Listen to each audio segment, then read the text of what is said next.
మన దేశానికి స్వాతంత్రం వచ్చి 78 ఏళ్లు దాటింది. అలాగే జవహర్ లాల్ నెహ్రూ గారు చనిపోయి 60 ఏళ్లు దాటిపోయింది. అయినా సరే 2025 పార్లమెంట్ సెషన్ లో ఇప్పటికీ కూడా మారుమోగుతున్న పేరు ఒక్కటే, నెహ్రూ. ప్రధాని మోదీ గారి ప్రసంగాల్లో నెహ్రూ పేరు లేకుండా సెషన్ గడవట్లేదు. ఎందుకు? అసలు నెహ్రూ ఈ దేశానికి ఏం చేశారు? మోదీ గారు నెహ్రూని ఎందుకు టార్గెట్ చేస్తున్నారు? మోడీ వర్సెస్ నెహ్రూ ఈ యుద్ధంలో అసలు నిజమేంటి? ఈ రోజు రాజకీయాలను పక్కన పెట్టి డేటా మరియు వాస్తవాలతో చూద్దాం. ఎవరు బెస్ట్, ఎవరు great? Welcome to YG guide Telugu. Recent గా డిసెంబర్ 2025 లో జరిగిన పార్లమెంట్ సమావేశాన్ని చూస్తే ఒక విషయం క్లియర్ గా అర్థమవుతోంది. మోడీ గారు నెహ్రూ గారి నిర్ణయాలని డైరెక్ట్ గా అటాక్ చేస్తూ ఉన్నారు. ముఖ్యంగా రెండు విషయాలు దేశాన్ని కుదిపేస్తూ ఉన్నాయి. ఒకటి, వందే మాతరం వివాదం. 150 ఏళ్ల వందే మాతరం ఉత్సవాల్లో మోడీ గారు ఒక షాకింగ్ స్టేట్మెంట్ ఇచ్చారు. అప్పట్లో నెహ్రూ గారు ముస్లిం లీగ్ ఒత్తిడికి తలొగ్గి వందే మాతరం పాటని ముక్కలు చేశారు. అది దేశానికి చేసిన ద్రోహం అని పార్లమెంట్ సాక్షిగా చెప్పారు. రెండు, ఆర్థిక వ్యవస్థ మరియు ట్యాక్స్. బడ్జెట్ 2025 టైంలో మోడీ గారు ఒక కంపారిజన్ తెచ్చారు. నెహ్రూ గారి టైంలో 12 లక్షలు సంపాదిస్తే అందులో 30 వంతు ట్యాక్స్ కట్టాల్సి వచ్చేది. కానీ మా హయాంలో 12 లక్షల వరకు జీరో ట్యాక్స్ అని. అసలు మోడీ గారు ఇలా ఎందుకు చేస్తున్నారు? దీని వెనుక ఒక స్ట్రాటజీ ఉంది. ఏంటో తెలుసా? కాంగ్రెస్ పార్టీకి ఉన్న ఏకైక వారసత్వం నెహ్రూ గాంధీ కుటుంబం. ఆ పునాదిని కదిలిస్తే తప్ప బీజేపీ తన నవభారత్ న్యూ ఇండియా నినాదాన్ని ప్రజల్లోకి బలంగా తీసుకెళ్లలేదు. అందుకే ప్రతి వైఫల్యానికి కూడా, ప్రతి చారిత్రక తప్పిదానికి కూడా నెహ్రూ గారి హయమే కారణమని బీజేపీ బలంగా నమ్ముతుంది, ప్రచారం చేస్తుంది. కానీ ఇది నిజమేనా? నెహ్రూ గారు నిజంగానే దేశాన్ని వెనక్కి నెట్టారా? Let's rewind. 1947 ఆగస్టు 15 మన చేతికి వచ్చింది ఒక బంగారు పళ్ళెం కాదు, ఒక పగిలిపోయిన కుండ అండ్ ఒక చిన్న మాట. మీరు కూడా ఇలాంటి వైరల్ కంటెంట్ క్రియేట్ చేసి మీ ఫేస్ చూపించకుండానే ఒక యూట్యూబ్ ఛానల్ ను రన్ చేయవచ్చు. దీనికి కేవలం మీ దగ్గర ఒక మొబైల్ ఉంటే చాలు. ఇలాంటి టాపిక్స్ ఎలా ఫైండ్ అవుట్ చేయాలి, ఎలా వైరల్ థంబ్నైల్స్ క్రియేట్ చేసుకోవాలి, అలాగే ఎలా ఎడిటింగ్ చేయాలి అన్నది ఒక కోర్స్ క్రియేట్ చేశాను. కేవలం 399 రూపాయలకు మాత్రమే. మీకు ఇంట్రెస్ట్ ఉంటే డిస్క్రిప్షన్ లో లింక్ ఉంది, చెక్ చేయండి. ఇక టాపిక్ లోకి వెళ్దాం. బ్రిటిష్ వాళ్ళు వెళ్తూ వెళ్తూ మనకు మిగిల్చింది పేదరికం, ఆకలి చావులు, మత ఘర్షణలు మరియు 500కు పైగా ముక్కలైన చిన్న చిన్న రాజ్యాలు. అలాంటి ఒక జీరో స్టేజ్ నుండి నెహ్రూ గారు బాధ్యత తీసుకున్నారు.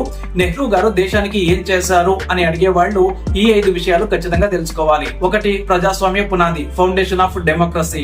పాకిస్తాన్ లో జిన్నా చనిపోగానే మిలిటరీ పాలన వచ్చింది. అలాగే చైనాలో కమ్యూనిస్టు నియంతృత్వం వచ్చింది.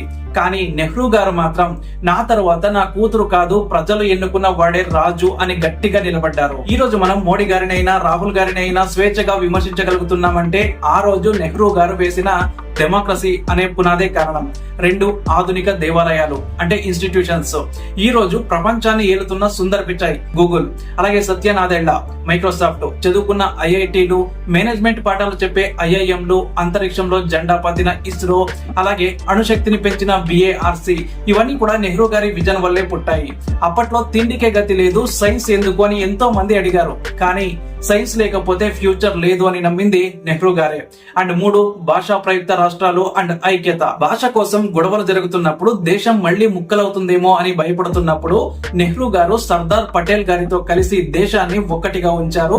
అయితే నెహ్రూ గారు తప్పులే చేయలేదా అంటే ఖచ్చితంగా చేశారు. ఏంటి? కాశ్మీర్ ఇష్యూ. ఐక్యరాజ్య సమితి యుఎన్ కి వెళ్లడం ఒక పెద్ద చారిత్రక తప్పిదమని బీజేపీ అంటుంది. అది ఇప్పటికీ కూడా మనకు తలనొప్పిగానే ఉంది. అలాగే చైనా యుద్ధం 1962, హిందీ చీనీ బాయ్ బాయ్ అని నమ్మి మోసపోవడం, సైన్యాన్ని సిద్ధం చేయలేకపోవడం నెహ్రూ గారి అతిపెద్ద ఫెయిల్యూర్. దీనివల్ల మనం కొంత భూభాగాన్ని కూడా కోల్పోయాం. కానీ ఒక సివిల్ ఇంజనీర్ ఇల్లు కట్టేటప్పుడు పునాదిలో రాళ్లు కనిపిస్తాయా? కనిపించవు. కానీ ఆ రాళ్లే ఇంటిని మోస్తాయి. నెహ్రూ గారు ఆ పునాది రాయి లాంటి వాళ్ళు. ఇప్పుడు కట్ చేస్తే 2014 నరేంద్ర మోడీ గారు రంగంలోకి దిగారు. నెహ్రూ గారు పునాది వేస్తే మోదీ గారు దాని మీద బిల్డింగ్ కట్టే పని మొదలు పెట్టారు. మోడీ గారి 11 ఏళ్ల పాలన 2014 నుంచి 2025 ఈ దేశాన్ని ఎలా మార్చింది అంటే, ఒకటి, ఇన్ఫ్రాస్ట్రక్చర్. గతంలో ఎన్నడూ లేనంత వేగంతో హైవేలు, ఎక్స్ప్రెస్ వేస్ నిర్మించబడుతూ ఉన్నాయి.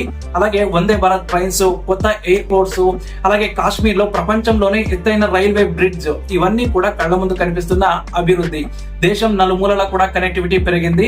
అండ్ రెండవది, డిజిటల్ ఇండియా, డిజిటల్ రివల్యూషన్. ఇది మోడీ గారి మాస్టర్ స్ట్రోక్. ఈ రోజు కూరగాయల షాప్ నుండి 5 స్టార్ హోటల్ వరకు యూపీఐ స్కానర్ ఉంది. ప్రపంచం మొత్తం ఇండియా వైపు చూసేలా చేసిన టెక్నాలజీ ఇది. పేదవాడి అకౌంట్ లోకి డైరెక్ట్ గా డబ్బులు పడటం, డీబీటీ వల్ల లంచాలు తగ్గాయి. అండ్ మూడవది ఆర్టికల్ 370 అండ్ నేషనల్ సెక్యూరిటీ.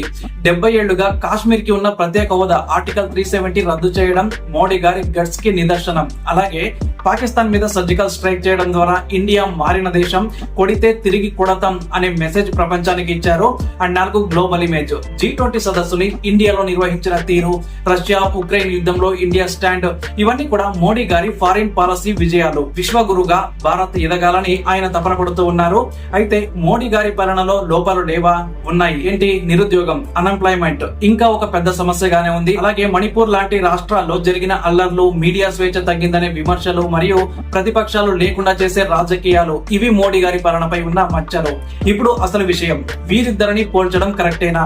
నిజాయితీగా చెప్పాలంటే కాదు. ఎందుకంటే వారిద్దరి టైం జోన్స్ వేరు. ఎలా అంటే, ఒకటి ఛాలెంజ్, నెహ్రూ గారు దేశాన్ని బ్రతికించడం ఆయన ఛాలెంజ్, మోడీ గారు దేశాన్ని పరిగెత్తించడం ఈయన ఛాలెంజ్. నెక్స్ట్ ఆర్థిక విధానం, ఎకనామీ.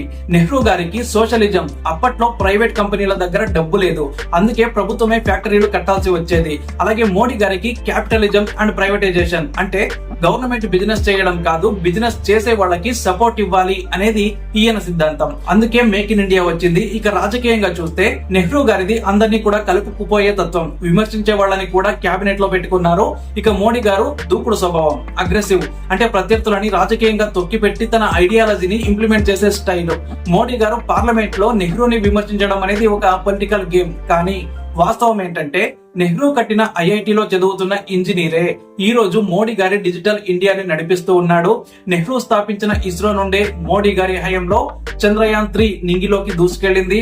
చివరగా ఎవరు బెస్ట్, నెహ్రూనా మోడీనా అంటే దీనికి సమాధానం చాలా సింపుల్. ఒకవేళ 1947లో మోడీ గారు ఉండి ఉంటే బహుశా ఆ మత ఘర్షణలని, ఆ గందరగోళాన్ని ఇంత శాంతంగా డీల్ చేసి ఉండలేకపోయేవారేమో. అలాగే 2024లో నెహ్రూ గారు ఉండి ఉంటే ఇంత దూకుడుగా నిర్ణయాలు తీసుకుని ఆర్టికల్ 370ని రద్దు చేసి ప్రపంచ దేశాల కళ్లలో కళ్ళు పెట్టి చూసేవారు కాదేమో. నెహ్రూ గారు దేశ నిర్మాత, father of institutional India. Modi గారు దేశ సంస్కర్త, ఫాదర్ ఆఫ్ ఆస్పిరేషనల్ ఇండియా. ఆయన వేసిన పునాది లేకపోతే ఈ భవనం లేదు, ఈయన చేస్తున్న పెయింటింగ్ అలాగే డెకరేషన్ లేకపోతే ఆ భవనానికి అందం లేదు.